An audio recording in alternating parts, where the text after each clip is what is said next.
Good evening, ladies and gentlemen. It's that time again. It's time for another episode of one of the hottest videos out there in the world today. Talk to Me Tuesday. Now, I'm going to say something that I've always wanted to say. If you are watching this video on YouTube, please make sure that you like the video, subscribe to the channel, and also turn your notification bell on so you know when I'm dropping new videos. I really would appreciate the likes and the subscribes. That way, it'll help me show up better on the algorithms when people are looking for videos like this. Videos that tell you what you want to know without, sounding like a dick. Like that's the biggest part and biggest motivation of me making these videos. I want to help people learn what they want to learn without sounding condescending. There's different strokes for different folks. Everybody doesn't want to learn certain things at certain times. So when they're ready to learn this kind of information, I want to make sure that I have it there for them and it's easy to digest. It's relatable because we are all in the struggle together, and it'll be something that, of course, they can share, they can follow along, and they can be like, oh, okay, well, I never thought of X, Y, and Z like this. I really appreciate these videos. You know, that's what I'm here for. That's what I'm trying to do. So, also, if you've been following along with the videos that I've been doing, if you've been liking and sharing them and, providing me with constructive criticism, I would also like to continuously extend my gratitude for you. Is helping me kind of cater how I do these videos and what I say in them.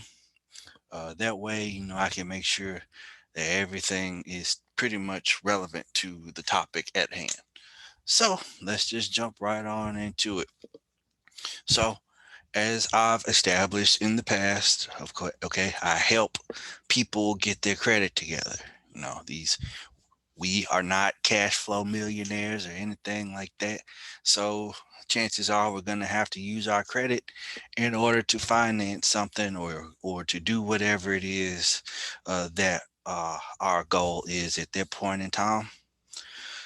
So a lot of times when I'm helping people with their credit, like I said, we go through, what their credit story is.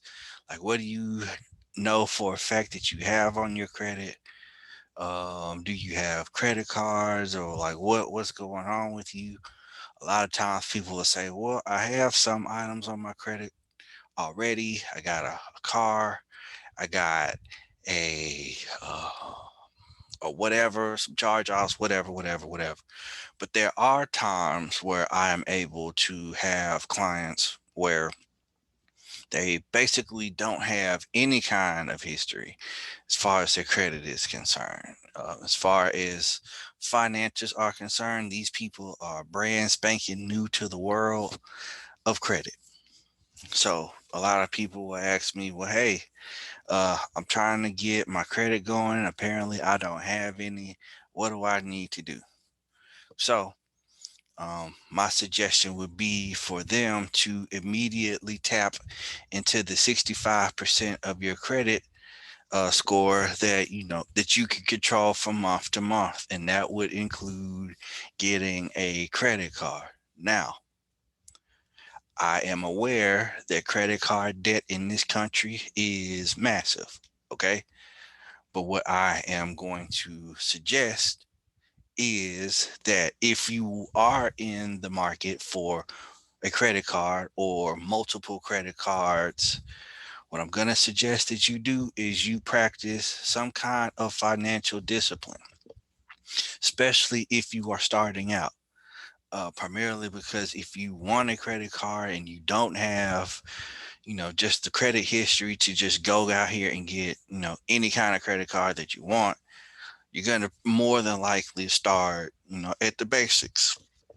Now, you could potentially get some kind of credit building credit card.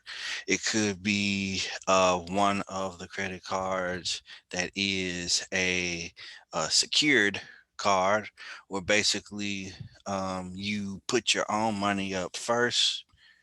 You work that limit for however long that you work it, and then of course they end up providing you with a bigger credit limit later on, some point down the line.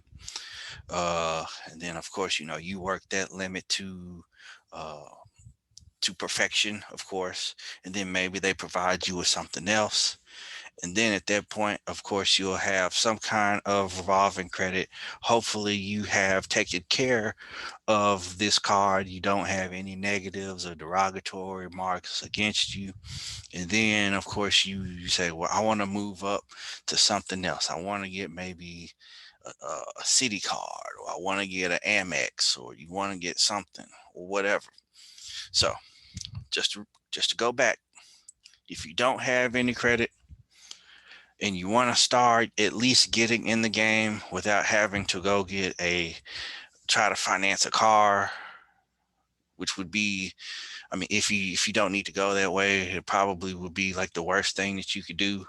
Or you don't have a mortgage, of course, like I said, getting a credit card will immediately tap you into the 65% of your credit, basically your credit grade, that would allow you to to build history month to month. And it will also be able to say, hey, I have this amount of available credit to my name, and I'm only using a certain amount, and I'm doing this monthly. And of course, like I said, it'll put you on the board.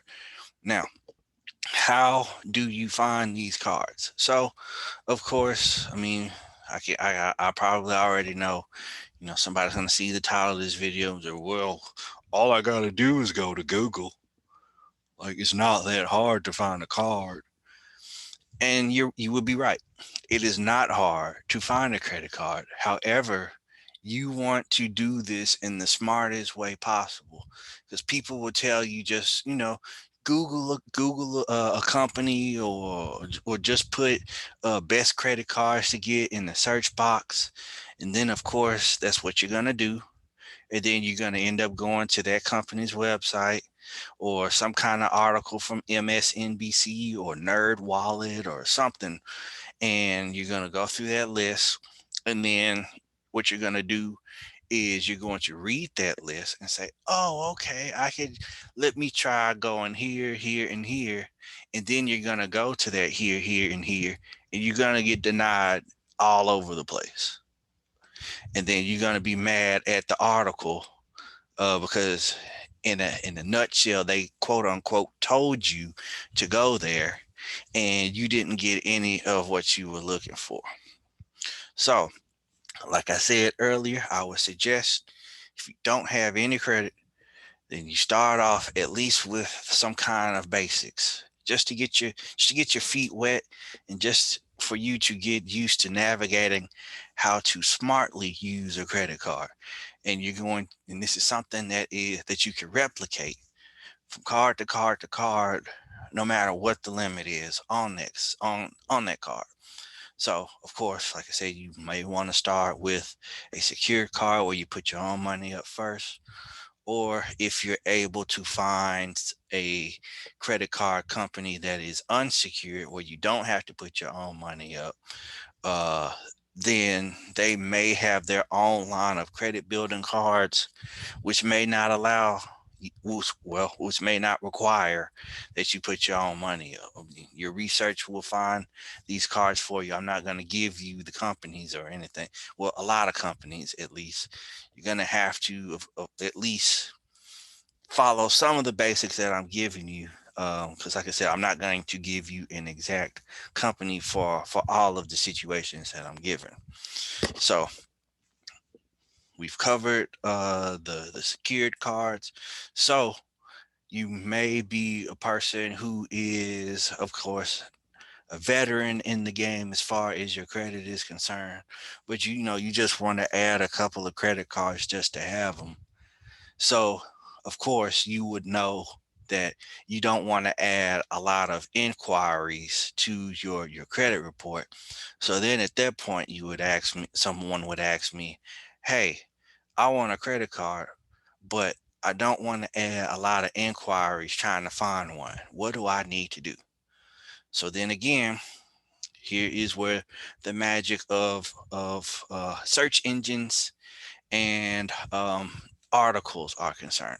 What you're gonna look up is soft inquiry credit cards. Okay, soft inquiry credit cards. Basically, they pretty much go through the whole um, authorization period of where they run your information, they see what's on your credit report, see what's on your credit score now, and then of course they give you some kind of uh, preliminary they'll give you a preliminary limit and APR, and then at that point you have the opportunity to say yes, or you will say no if you get approved. If you get denied, then of course you just denied.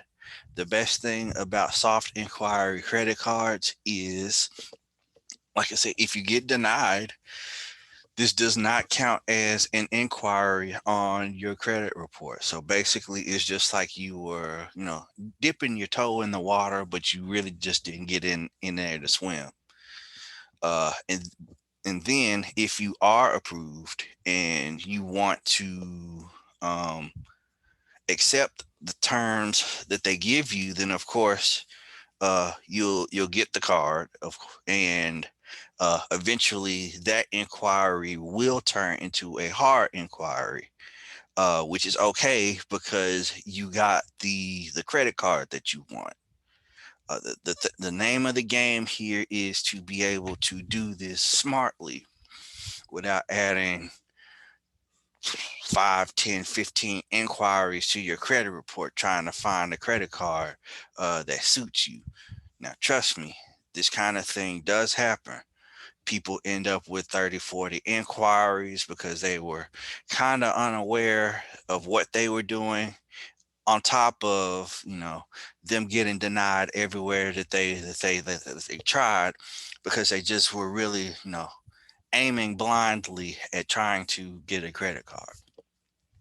So there is a way for you to, just to go through the process with these cards. If the terms aren't something that you want to agree with, you feel like maybe you could go away for a little bit, build your credit, and then come back. Of course, you could go through the same thing. The process remains the same. Maybe 6 months later, they may throw a couple $1,000s more at you at a lower APR if that's what you want. And then, of course, like I said, you will be able to accept it then. Another place that you could go, there are credit cards out here that are titled as fintech, which is financial technology.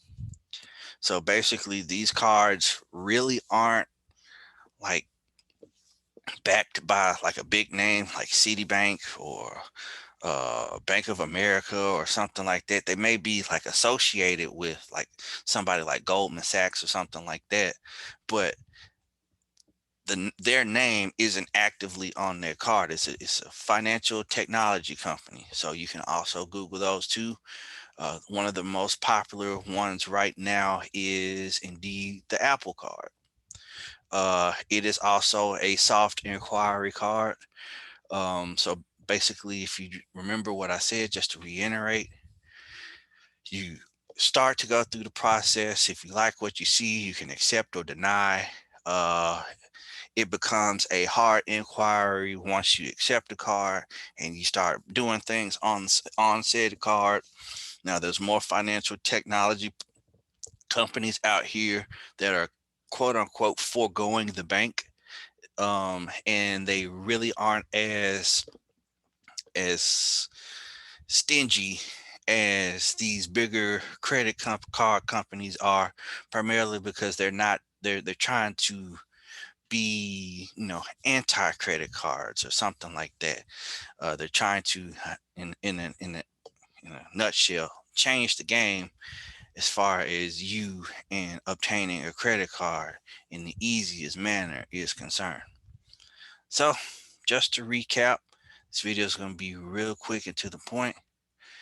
If you're first starting off, you may want to go the secured route where you put your own money up first and then work your way up from there. Um, you want to also utilize as many soft inquiry companies and cards that you can when you're trying to shop around looking for the best credit limit and APR that your credit score would allow.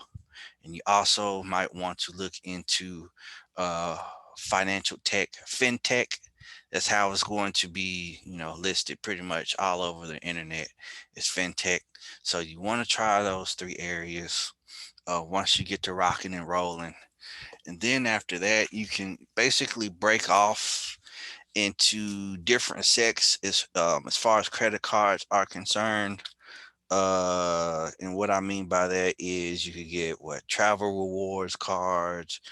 You may be able to get some of the major exclusive cards like a black card from Amex or something like that. Whatever you want to do as far as you and having credit cards are concerned. My only advice, of course, is to use them responsibly. Have a dedicated use for each card that you get. For example, you may want to make one card just for like general use, one card for emergencies, one card for maybe gas or something like that.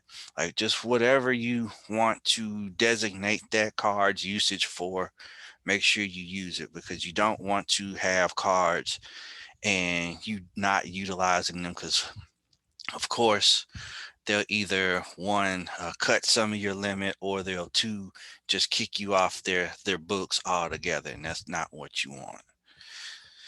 So, like I stated earlier, if you are liking the things that I'm talking about, please make sure that you like the videos, subscribe to the channel, and like I said, turn the notification bell on as well. If you're on Facebook or IGTV, please make sure that you try to like and share the videos as well. This was another episode of Talk to Me Tuesday, and I will see you, of course, next Tuesday.